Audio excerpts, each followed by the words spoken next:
최근에 저의 뇌리에 깊은 인상을 주고 새겨진 건물이 하나 있습니다. 바로 세계적인 건축가 안도 다다오가 설계한 이 건물입니다. 암으로 투병 중인 이 세계적인 거장이 설계한 저 건물을 보시고 여러분은 어떤 생각을 하게 됩니까? 예, 저도 그 단어가 생각이 났어요. 무덤. 그러나 우리 예수님의 무덤은 빈 무덤입니다. 뼈조각 하나 찾을 수 없습니다. 지금 이 시대는 지식이 폭발하면서 영생과학, 영생불사 비즈니스를 논하는 시대입니다. 이걸 비즈니스로 지금 이제 논해요. 여기저기에 전 세계 초거대 자본과 기업들이 막 투자합니다. 돈 많이 가지면 영생하고 싶잖아요.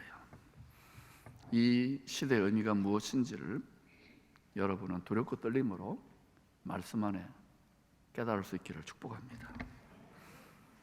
성경은 모든 사람이 죄를 지었으므로,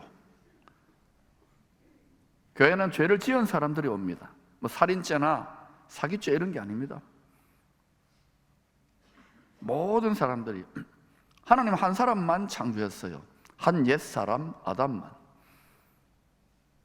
그가 죄를 범했을 때 우리는 시공을 초월하여 함께 그 죄 유전의 DNA가 흘러오는 거예요. 그래서 의로운 사람은 아무도 없습니다. 모든 사람이 죄를 지었으므로 사망이 모든 사람에게 이르렀느니라. 죄 때문에 사망이 이 세상에 왕노릇하는 겁니다. 아무리 재벌이고 노벨상 받은 지식인이고 대통령이라도 죽음 앞에서는, 죽음의 사망 대왕 앞에서는 다 엎드려 벌벌 떱니다. 살려달라고 빕니다. 죄 때문에. 예수님이 왜 십자가에 비참하게 죽으셔야만 했을까요? 창세전에 하나님의 정하신 뜻을 따라 죄를 박멸하려고, 죄를 완전히 소멸시켜서 사망이 없는 사람, 한 세 사람, 사망이 없는 한 나라, 사망이 없는 한 새 세상을 이루시기 위하여 죽으신 것입니다. 예수야말로 가장 위대한 혁명가예요. 혁명하면 또 사람의 욕망과의 싸움인데, 우리는 지금 거룩한 나라, 죄와 사망이 없는 영원한 거룩한 나라를 위한 예수의 혁명군에 지금 가담해 있는 것입니다. 교회에 와서 신앙생활 하다가 점점 은혜가 떨어지거나 믿음이 흔들리거나 예수 믿어봤자 소용없네, 이런 사람들은 전부 다 뭐냐? 결국 내 마음 안에 내가 어렵다는 게 가득 차 있는 거예요. 교회 좀 다니고 착하게 살고 헌금도 좀 하고 봉사도 하니까 엄청난 착각이에요. 교회 나온다는 것은 나는 구제불능의 천국 영생 부활을 상속받을 수 없는 하나님의 자식의 자격이 없는 죄인입니다, 죄인입니다. 이걸 인정했기 때문에 교회 나와서 예수 믿는 거예요. 그러니 말씀을 통하여, 성령의 계시를 통하여 우리가 정말 받아야 될 은혜는, 내가 정말 구제불능의 죄인인데 어떻게 이런 나를 예수님이 피 흘려서 구원해 주시고 영생부활 천국을 상속해 주시고 왕같은 제사장으로 세세토록 다스리게 해주시나, 이거 깨달으면요 마음이 부유하고 풍요로울 수밖에 없는 거예요. 예수를 제대로 믿고 마음 눈이 밝아져서 성경을 깊이 보게 되면 시시콜콜 내 죄만 보여요. 이게 잘못되면 어떻게 되느냐, 성경 통해 설교 들으면 나무 죄만 보는 거야. 막 이래가지고 엉터리예요. 엉터리. 자기 의에 바벨탑을 무너뜨리시기를 바랍니다. 오늘 반드시 무너뜨리고 가세요. 겸손이란 거는 내가 구제불능의 죄인인데 이거지 뭐 겸손하게 뭐 이렇게 낮추는 듯 하고 뭐 겸손한 척하고 이건 척이에요, 척. 뭐 봉사도 하고 이건 척이라니까요. 사형 선고를 받았는데 영원한 생명을 주십니다. 영원한 감옥에 형벌 받는데 예수의 피로 은혜 받았잖아요. 이 은혜가 지금도 영원히 흐르고 있어요. 만유와 만물 가운데 이걸 깨닫지 못하는 것뿐이지 사단이 전파 방해를 하니까. 오늘은 종려주일입니다. 여호와의 영원한 7절기 중에 유월절을 지키려고 모세를 통해 명했잖아요. 이스라엘 백성들이 다른 나라나 흩어져 가지고 원근 각지에서 예루살렘 성에 큰 무리로 모여 있는데 그 성에 예수님이 오신다는 소문이 들려요. 당시 예수님이 대단했잖아요. 죽은 자도 살리고 이러니까 이야. 그래서 예수님 오시니까 종려나무, 이거 종려나무입니다. 네. 종려나무를 흔들면서 막 환영하면서 막 이러면서 큰 소리로 외치면서 영접을 합니다. 만왕의 왕으로 메시아로 영접하는 거예요. 요한복음 12장 13절에 호산나 찬양대, 호산나 찬송하리로다.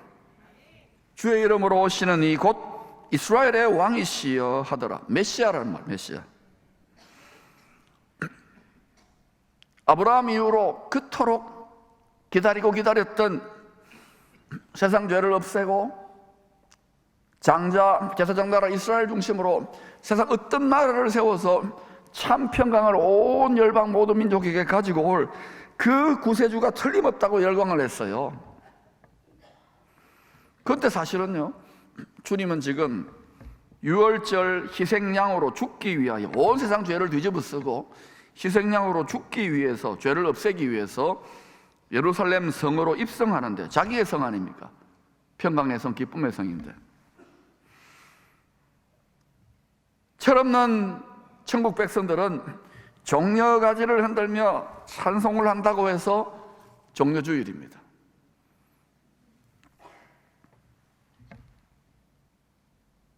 나귀 타고 십자가에 죽으러 가시는 주님이 장차 백마를 타고 다시 오셔서 땅을 망하게 하는 자들을 심판하시고 승리할 것을 드라마 감독이신 하나님께서 이렇게 연출을 한 거예요. 모든 건 지금 비밀작전이 진행되고 있어요. 눈에 보이게 나타난 것은 나타난 것으로 말미암아 된 것이 아니니라. 말씀을 통하여, 지혜와 계시의 성령을 통해 네 눈이 열려야, 이 눈이 밝아져야 이 세상이나 이 세상에 있는 것을 사랑하지 않는데, 지금은 마음의 등불을, 마음속에 있는 메노라 7등잔에 성령의 기름을 가득가득 지혜로운 다섯 처녀처럼 준비해서 부지런히 마음 눈을 밝혀 말씀의 보석으로 혼숙감을 장만하시기를 축원합니다.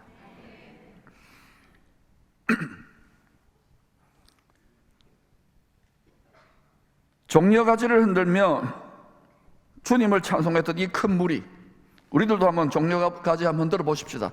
여러분 주보 다 있죠? 예, 오른손에도, 권능의 오른손에서, 오른손에 의미가 있어요. 자, 호산나! 시작! 호산나! 예, 이거 사진 찍어야 된다. 일단 내려놓으세요. 이렇게 주님을 메시아로 찬송했던 이 큰 무리가요, 며칠 뒤에는요, 불과 며칠 사이입니다, 당시 성전의 지도자들의 미혹을 받아가지고 저놈 때문에 우리가 로마에게 미운털 박히겠다고 죽여버려라, 가짜 메시아다, 십자가에 못 박아 죽이라고 성난 목소리로 외칩니다. 세상과 짝하면 그렇게 돼요.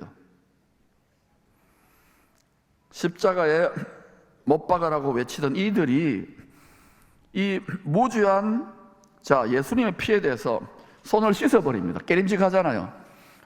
빌라도가 이렇게 말해요. 빌라도 이렇게 말합니다. 마태복음 27장 25절입니다. 시작. 그 피를 우리와 우리 자손에게 돌릴지어다. 아니, 자기 자신에게만 돌리면 되지 우리 자손에게나 돌리다니.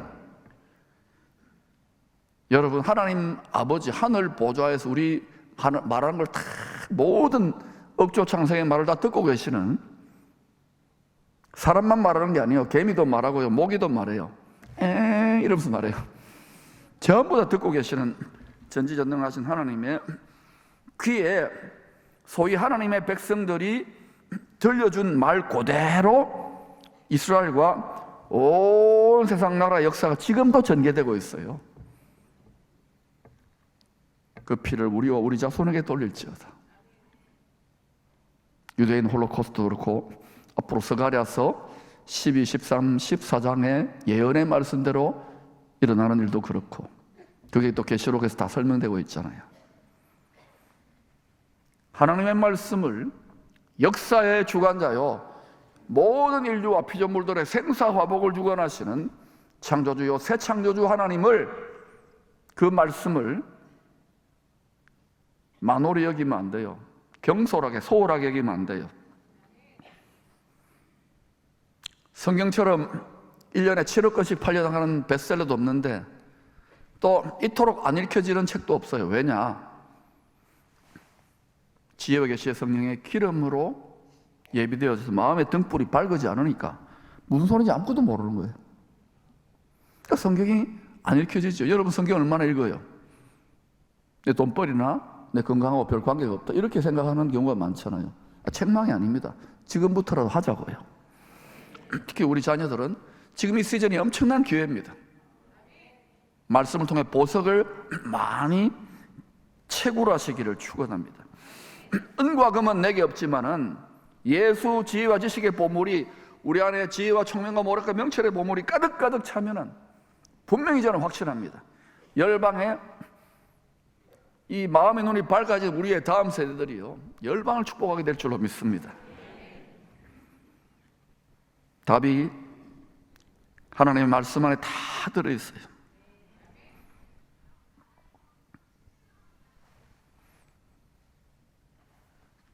유월절 양과 희생제물로 예루살렘에서 죽으시고 부활하여 예루살렘에 다시 오셔서, 예루살렘이 세상 중심이 거기 보좌가 있기 때문에 다시 오셔서 그리스도의 나라를 회복하실 초막절 잔치를 미리 감사하는 것이 종려주일입니다.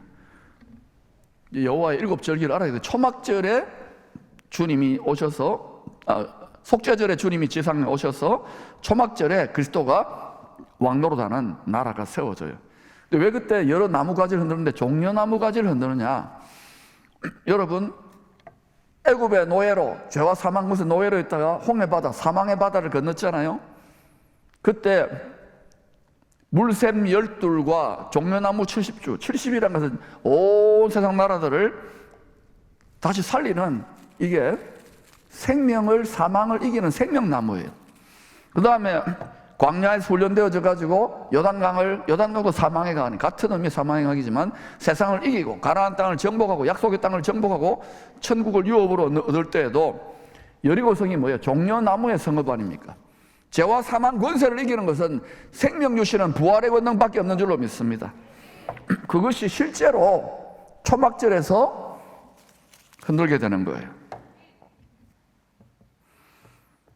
미리 지금 죽으러 가시지만 6월절이거든요. 희생양이 되는데 십자가 지고 비참하게 살해당하러 가시는데 그것을 세상 사람들이나 육에 속한 자들은 몰라요. 사단은 알지요.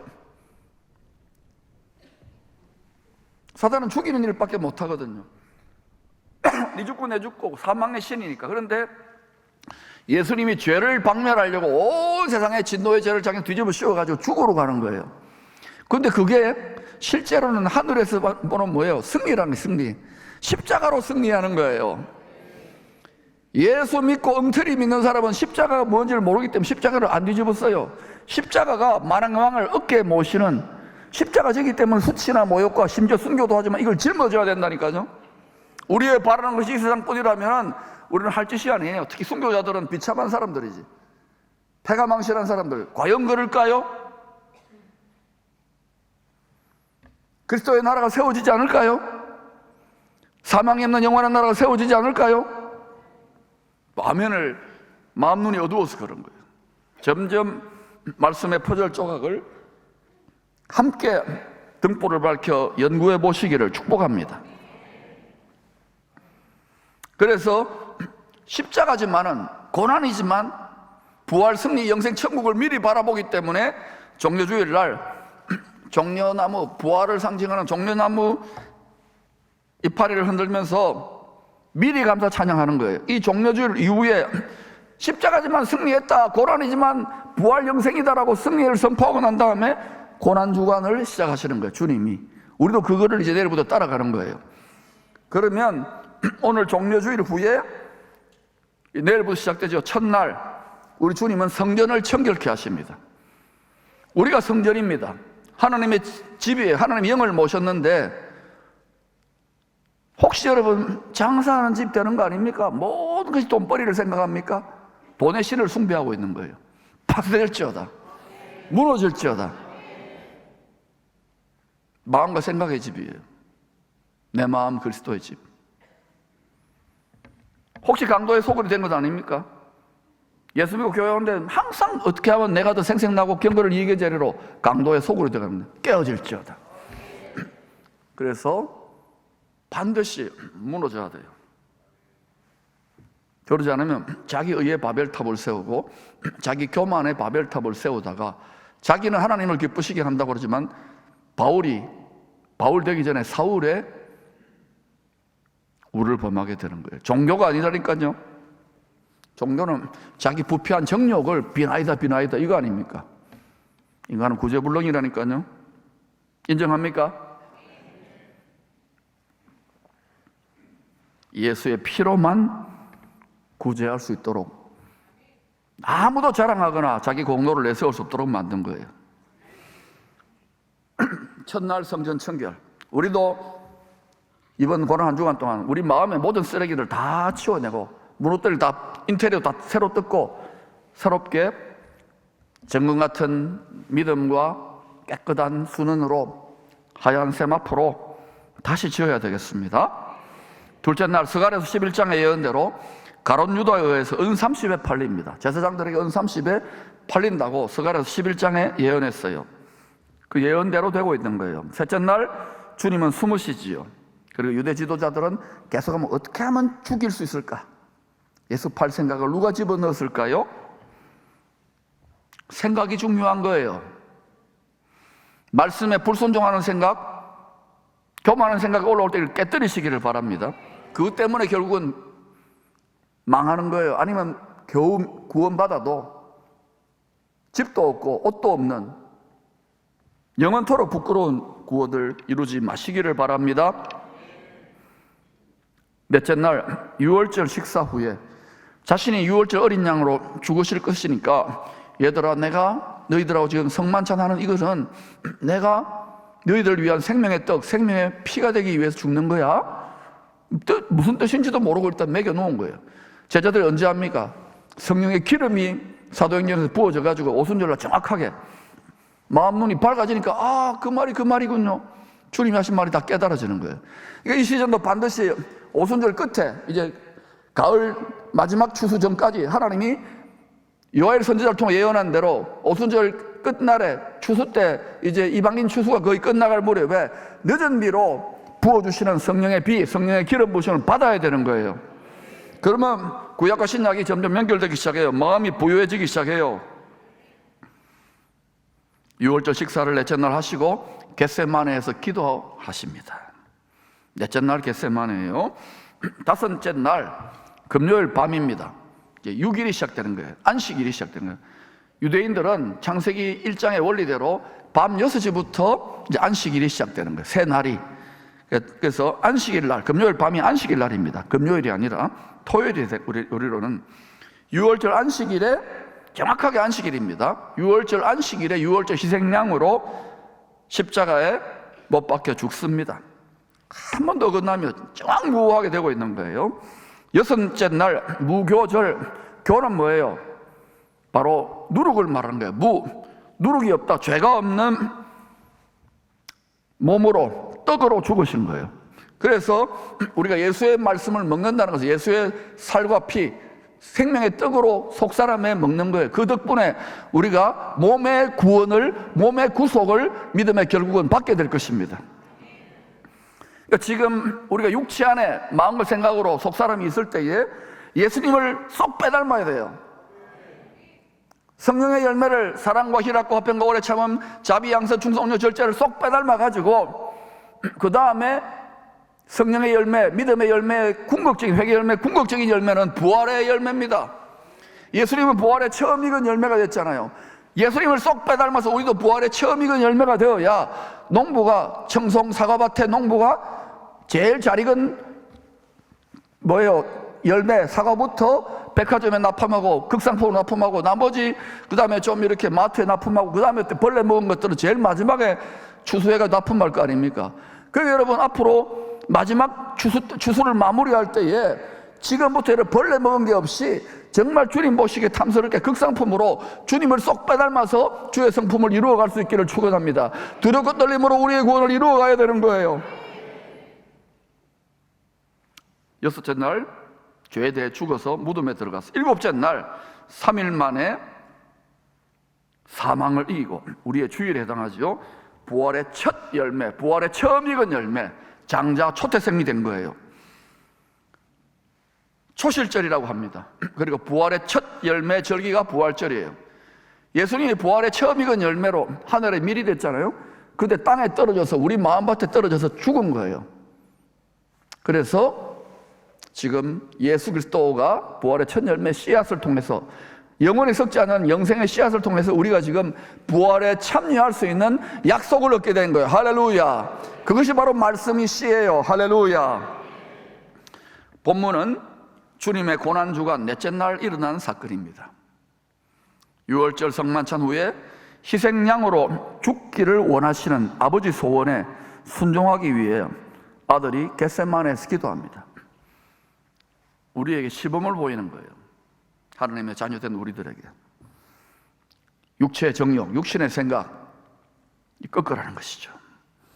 겟세마네는 올리브 열매를 절구에 넣어서 빻아가지고 으깨어서 신선한 기름을 짜내는 곳이라는 뜻입니다. 겟세마네.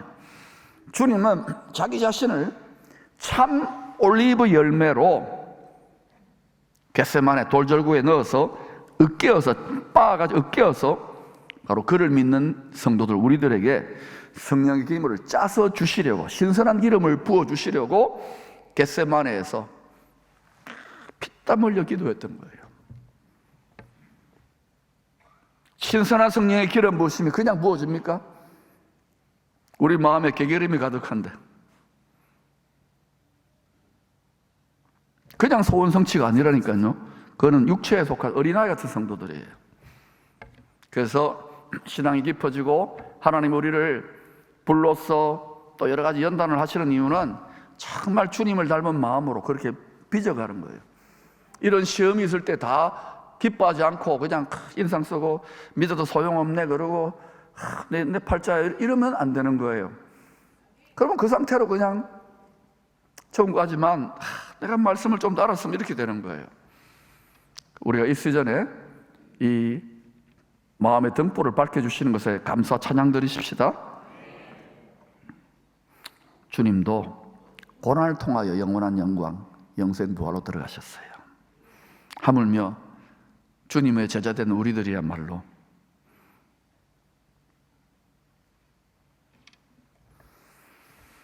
함께 왔던 제자들에게 얘들아 너희들 유혹에 빠지지 않게 기도하라 부탁했습니다. 시험에 들지 않게.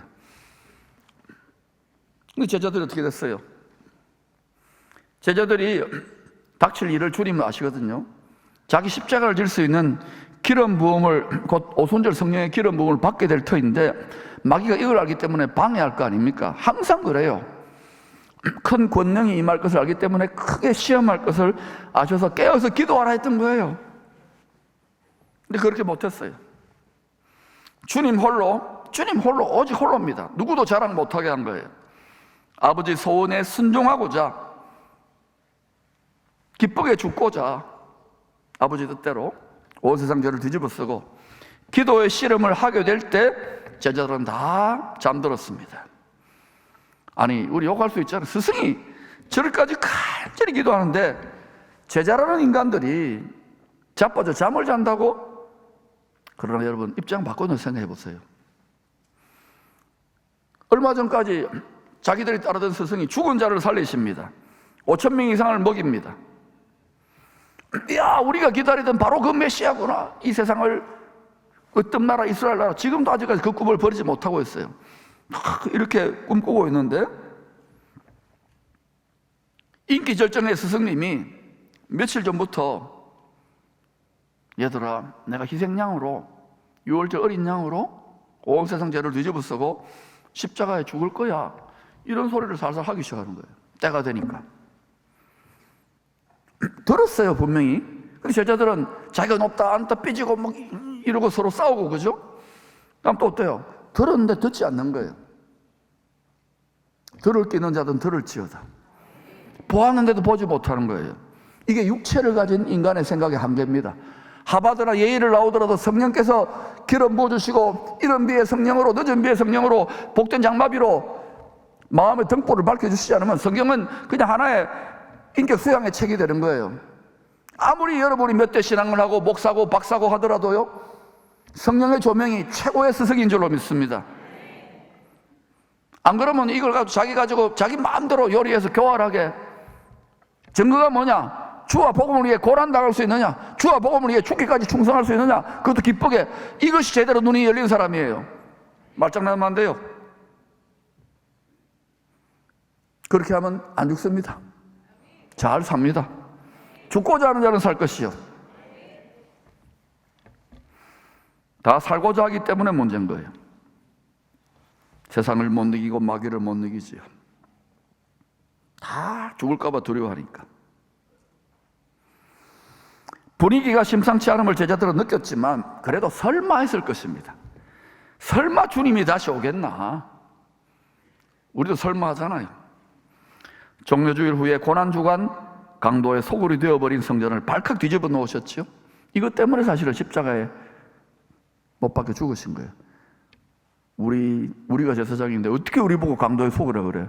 그리고 또 로마 제국한테도 찍히잖아요. 그래서 야, 저놈 저 죽여버려야 되겠다. 예수 팔 생각을 누가 넣어줍니까? 이 세상과 짝하게 하는 미혹의 영, 이세벨의 영이, 딱 그렇게 음란의 영이. 마귀는 여러분, 욕심을 먹고, 욕심을 제사밥으로 먹고 큰 옛 뱀이 큰 용이 된다는 것을 기억하십시오. 우리 그런 말 하잖아요. 욕심 없는 사람이 어디 있냐고. 이 말은 무슨 말입니까? 모든 사람이 죄인 맞네요 라는 뜻이에요. 이것과 피나기까지 싸우는 거예요. 특히 교회는. 할렐루야. 우리가 그거 잘하면요, 영광에 가장 지극히 존귀하신, 지극히 거룩하신 주님의 영광이 우리 마음에 이곳에 임재하는 거예요. 그때 여러분, 이 도시나 이 나라가 어떻게 되겠어요? 우주 만물의 대통령이 여기 와서 계속 거주하는데 잠깐 신방하는 게 아니라 그게 킹덤 시티예요. 그게 여러분이 거룩한 나라예요. 그래서 우리 안에 있는 부패한 정욕과 피나기까지 싸우는 거예요. 1초도 방심하지 말고.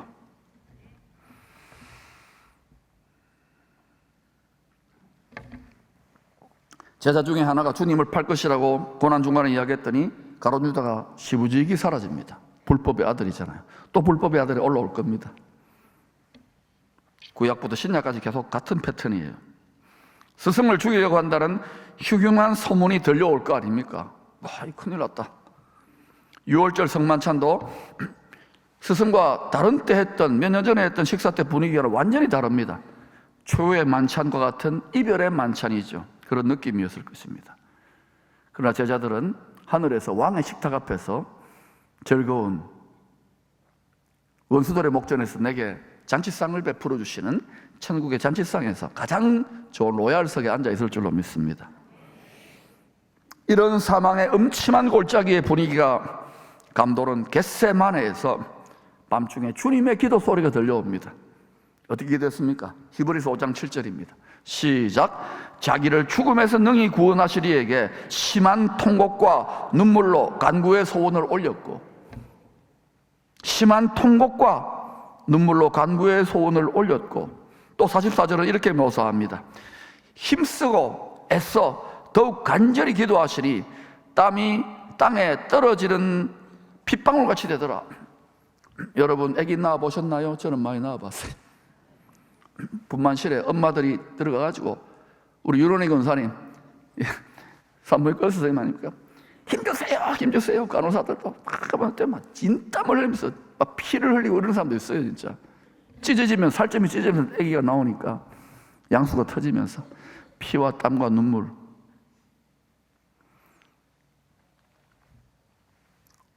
여러분 중에는 고상한 종교인들이 있을 거예요. 성경도 좀 읽고 이렇게 자신이 교양이 있다고, 나는 부자라 보조감이 없다고 생각하는 분들 있겠죠. 뭐 조용히 기도하면 되지, 이렇게 뭐 아기를 낳듯이 산모가, 만삭된 산모가 심한 통곡을 하면서 이렇게 눈물로 꼭 이렇게까지 기도해야 되느냐고. 다 그렇게 기도하진 않더라고요. 그러니까 그렇게 기도를 시키는 분도 있어요. 등 따시고 배부를 때 아니고요. 말씀에 눈이 열려서 하는 분은, 그렇게 하는 분은 진짜 수준 높은 사람이고, 대부분은 어때요? 암 걸리거나 교통사고 나거나 부도 나거나 이혼 위기 처하거나 자식이 뭐 가출하거나 이럴 때요, 막 이렇게, 왜 하나님 분위기를 만들어주는 거예요. 사망의 음침한 겟세마네의 분위기를.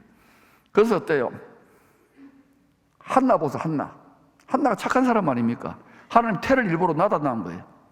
너무 당시에 영적으로 어두움이 많으니까 불인 나는 말, 합방만 하면 아기를 쑥쑥 낳아요. 몇 명 낳았는지 성경에 안 나오지만 24명은 낳았을 것 같아요. 그러니까 너무너무 괴롭잖아요. 한나가 결혼했는데 과부하 같아. 당시에 아기가 3살인데 하나님 기도하다가 나중에 어때요? 겟세만에 들어간 거예요. 기도하는데 하나님 탁 평강 주시면서 성령의 이제 감동이 임하는 거예요. 그러면서 어때요? 그 다음부터는 근심 얼굴이 빛이 없어요. 불이 나고 가지고 푹푹 찔러 봅니다. 미칠 것 같은데 전혀 아니에요. 왜? 하늘의 비밀을 본 거예요. 하늘에 계신 분이엘, 하나님의 영광을 본 거예요. 그래서 어때요? 근심 빛이 없었어요. 뭐 응답 주셔도 되고 안 주셔도 돼. 그런데 아기가 쑥 들었어요. 하나님 약속대로 민족을 구원할 선지자를 일으키잖아요. 사무엘. 그리고 그 약속대로 하니까 또 하나님이 덤으로 5을 더 줘요. 우리가 그때 응답 주시면 아이고 감사합니다. 교회도 안 나오고 그러더라고요. 네, 마음이, 생각이 이 세상이나 세상에 있는 것들을 더 사랑하면은 아버지께로부터 온 게 아닌데, 거짓의 아비로부터 온 것인데, 이제는 이와 같은 영원한 복을 누리면서 이 땅의 경쟁력도 받기를 축원합니다. 하늘의 복과 땅의 복을 동시에. 할렐루야. 지금 온 세상을 움직이는 것은 만몬신, 바알신이 움직이고 있어요. 정치, 경제, 사회, 문화, 예술 모든 분야에 이것을 반드시 밟을 수 있기를 축원합니다. 요셉의 고센 땅에 풍요를 이루려면 반드시 밟아야 돼요.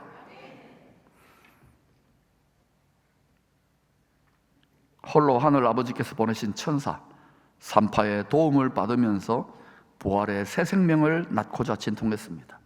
왜 이렇게 심한 통곡과 눈물로 피땀을 흘리면서 아기를 낳아야 됐을까요? 그 새 생명의, 부활의 생명의 말씀 씨가 우리 안에 들어와서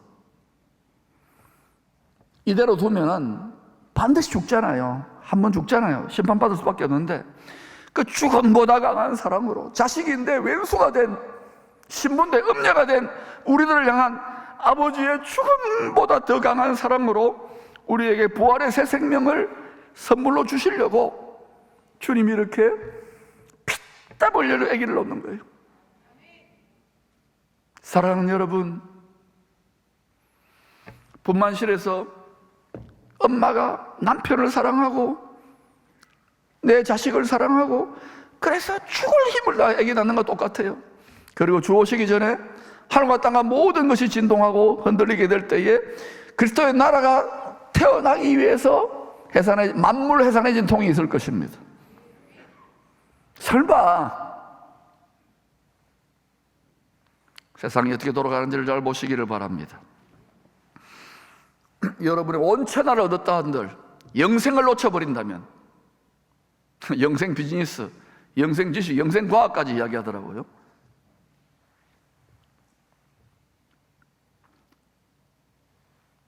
제자들에게 이때에 유혹에 빠지지 않도록 기도하라부터 했지만 제자들 다 잠들고 말았습니다. 그럴 만한 이유가 있잖아요. 깨어 기도하지 못함으로 다 시험에 들었습니다. 깨어 기도하라고 할 때 주님이 깨어 기도하지 못하면 다 시험 들어요. 왜 주 오시기 전에 큰 배교가 있을까요? 깨어 기도하자는 거예요. 지식이 없어야 백성이 망하는 거예요. 왜? 오직 예수 그리스도 독선적이잖아요. 배타적이잖아요. 지금 세상이 어떻게 방향한 게 전부 다 이런 들었다리 저런 들었다리 다 똑같다. 다 하나님이다. 다 구세주인가요? 그 말은 무슨 말입니까? 예수님이 우리 한 남편인데 비유입니다. 이 남편도 남편, 저 남편도 남편, 이 남편도 남편, 저 남편도 내 남편. 간단하잖아요. 정신 차리시기를 바랍니다. 나에게는 우리 아내는 저 아내밖에 없어요. 또 우리 아내에게는 내가 남편이에요. 맞습니까? 독선적입니까? 배타적입니까? 세상 임금 교활한 음란의 영에 미혹의 영에 놀아나면 안 됩니다. 진리로 성령으로 무장하시기를 축복합니다. 여러분이 잘 오다가 영혼을 빼앗기지 마시고, 사람이 속에 있는 알맹이가 소프트웨어가 진짜 사람이에요. 호산나 찬송했던 무리들도, 호산나 찬양대 아닙니다. 호산나 찬양 기도 누구보다 많이, 호산나 찬송했던 이 무리들도 깨어 기도하지 못했어요. 이들도 미혹의 시험에 다 빠져가지고 주님을 못 박아라 이렇게 외칩니다. 그 핏값을 우리와 우리 자손에게 돌리라 이렇게 외칩니다. 그 때문에 지금 저 지경이 된 거 아닙니까? 지금 또 힘을 비축하고 있는데요, 전 세계를 상대로 돈을 다 가지고 있으니까. 진짜 유대인이 아닙니다. 40년 후에 주 70년 주님의 예언대로 명절을 지키기 위해서 예루살렘에 모인 무리들은 더 큰 시험에 빠졌어요. 주님이 40년 후에 일어날 일을 예언했잖아요. 예루살렘의 여자들아 너희와 너희 자녀를 위해 울라. 왜요? 로마의 디도 장군이 강도의 속으로 된 예루살렘 성전을 완전히 돌 하나 돌 위에 남기지 않고 다 박살내버리잖아요. 앞으로 제3의 성전이 세워질까요? 선지자와 주님이 뭐라고 예언했나요? 깨어 기도하시기를 축원합니다. 그리고 말씀을 통하여 구원지식, 영생지식, 예수 그리스도를 많이 발견하기를 축복합니다. 실력이 늘어야 돼요. 그리고 여러분 분명히 성경대로 때가 차면 이 불의한 세상 점점 죄가 가득 차가지요. 겉으로는 아주 화려하고 대단해 보이지만 딱 하나 참빛이신 예수님만 딱 가리면 되거든요. 이 세상은 정죄를 당하여 십자가에 못 박힐 때가 옵니다. 그 다음에 그리스도의 나라가, 왕노릇하는 나라가, 모든 인공지능이나 AI의 모든 첨단 기술들도 주님의 철장 권세 아래에서 온 세상을 새롭게 위로하는 그런 나라가 도래하고 다시 알곡과 가라지 쭉정이를 가려낸 다음에 사망이 없는 새하늘, 새 땅, 새 나라, 새 한 몸이 완전히 완성될 것입니다. 주님은 이 시대에 우리 애들에게도 간곡히 부탁합니다. 유혹에 빠지지 않게 깨어 기도하라. 따라합시다. 유혹에 빠지지 않게 깨어 기도하라. 시험 환영, 유혹 환영, 혹시 그렇게 하고 있지 않습니까? 마음과 생각으로 들어와요. 바울도 비슷한 부탁을 한 적이 있습니다. 자신이 복음으로 나왔던, 힘들게 나왔던 갈라디아 성도들을 맡겨놓고 교회를 세우고 다른 도시들에 이제 복음 전하러 떠났어요. 그런데 이 갈라디아 교회 성도들이 가만히 들어온 거짓 교사들로부터 잘못된 가르침을 받고 있다는 소문이 들려옵니다. 첫째는 헬라 지역의 세속적인 우상 문화와 적당하게 타협하면서 신앙생활이 된다는 가르침입니다. 타협주의, 혼합주의. 요새 그러니까 어때요? 예수 믿는 사람들 별로 구별이 없어요. 기름 받은 제사장인데 세상의 죄악의 바다에 동동동 떠면서 구별돼야 되는데 가보면 달라진 게 하나도 없어요. 교회는 좀 잘하는 척하지. 기름 부음 받을지어다. 성령의 기름 부음 받으면 당연히 구별되게 살 수밖에 없어요. 하지 말라고 해도요, 영의 저항을 느끼기 때문에 구별된다고요. 그 인내를 감당하는 거예요. 기쁘게 할렐루야. 그때부터 원수를 이겨요. 두 번째는 유대인 교사들이 율법을 행함으로 구원받는다는 거짓 복음입니다. 누구도 자기의 행함으로 말씀을, 율법을 내가 내 육체로 지킬 수 있다, 불가능합니다. 하나는 세상 죄와 적당하게 타협해도 된다는 달콤한 유혹입니다. 이게 달콤하죠. 우리는 그쪽이 더 땡기잖아요. 지금 여러분 보세요. 이렇게 지금 타협하지 말라고 이렇게 고집불통으로 독선적으로 나가는 교회가 많지 않아요. 오직 예수 그리스도 붙드시기를 축원합니다. 달콤한 유혹에 넘어가면 안 돼요. 달콤한 유혹은 본질상 이세벨이고 발람이고 니고라당이에요. 세상과 짝하는 음란의 영입니다. 온 세상이 그렇게 믿어도 여러분은 제대로 믿기를 축원합니다. 나와 내 집은 예수 그리스도를 택하겠노라. 다른 하나는 자기 의를 세우려고 하나님의 의를 무너뜨리려는 교만의 유혹입니다. 예수 믿고 더 어려워집니까? 완전히 방향이 잘못됐어요. 예수를 핍박하고 있는 거예요. 믿으면 믿을수록, 잘 믿으면 잘 믿을수록 내가 죄인 개소입니다. 내가 죄인, 나 같은 것이. 저는 새벽마다 설교를 하면서 나 같은 것이. 예수 안 믿어서 목사 안 됐으면 돈벌이 좀 하고 잘났다고 툴툴거리며 살았을 거 아닙니까? 그래봤자 영원한 생명을 잃어버리는데 말씀에 눈이 열려버리고 너무너무 고마워요, 아버지. 너무너무 고마워요. 집에서 쫓겨나고 뺨 맞고 너무너무 고마워요. 성도들과 씨름하면서 애매기 너무너무 고마워요. 기름 부음으로 말씀에 눈이 열릴지어다. 마음 눈이 밝아질지어다. 천국이 보이는 같이 살아야 되는 거예요. 그래야 여러분 이 도시나 이 대한민국 한국교회를 향한 하나님의 놀라운 역사가 회복될 줄로 믿습니다. 저들이 알지 못하는 그 한 나라, 이사야 55장 5절의 나라가 대한민국이 되기를 소망합니다. 그러나 둘 다 성격은 확연히 다르지만 복음의 터 위에 믿음이 세워지지 못하도록 방해하는 교활한 여우떼와 같은 미혹의 영들에게서 쏟아져 나오는 거짓 가르침, 거짓 복음입니다. 주님이 분명히 내가 오기 전에는 점점 미혹을 더 많이 보낼 거다, 미혹의 영들을 더 많이 보낼 거다. 누가 참 진리 되시는 예수 그리스도를 끝까지 따라가느냐? 알곡들을 가려내기 위함인 줄로 믿습니다. 그러므로 앞으로 기적도 막 일으키고 막 이런 것들을 보는데 그 속에 진리가 있는지, 예수가 있는지,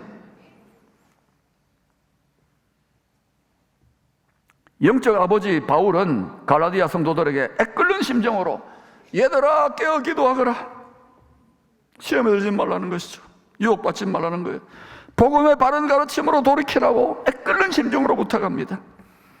그러나 언제나 그랬어요. 육체를 가진 인간은 정욕에 끌리잖아요. 유혹의 달콤한 잠에서 깨어나기가 쉽지 않았던 것 같습니다.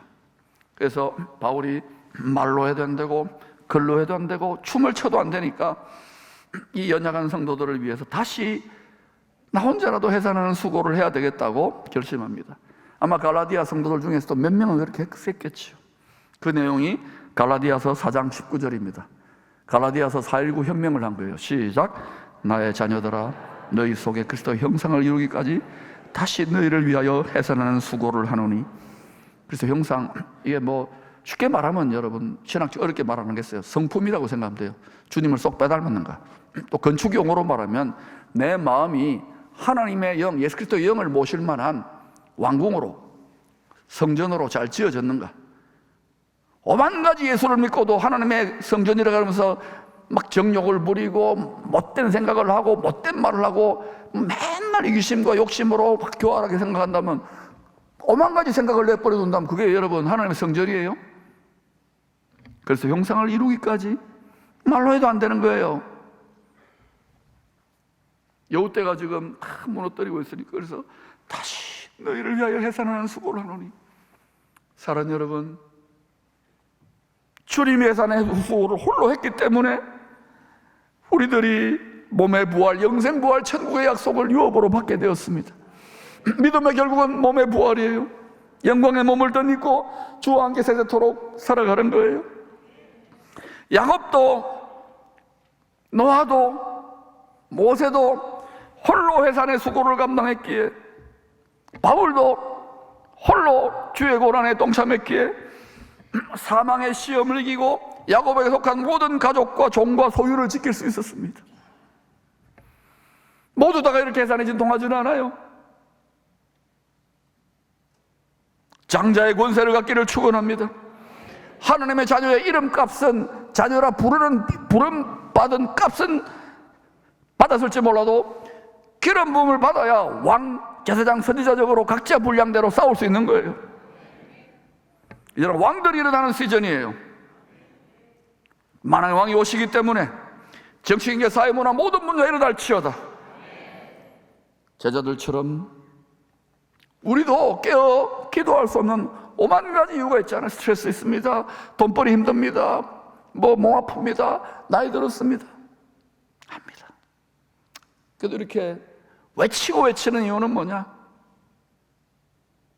여러분 가정에 여러분이 다시 예산의 수고를 감당하는 그 한 사람이 되기를 바랍니다. 이 교회에도, 이 포항에도, 이 대한민국에도 다 못해요. 그러나 다시 해산의 수고를 감당하는 고난주가 내일부터 열립니다. 미리 부활 영생 천국 승리를 외쳐놓고 내일부터 주와 함께 내일 한 주간만이라도 깨어 기도함으로 해산의 수고를 감당하십시다.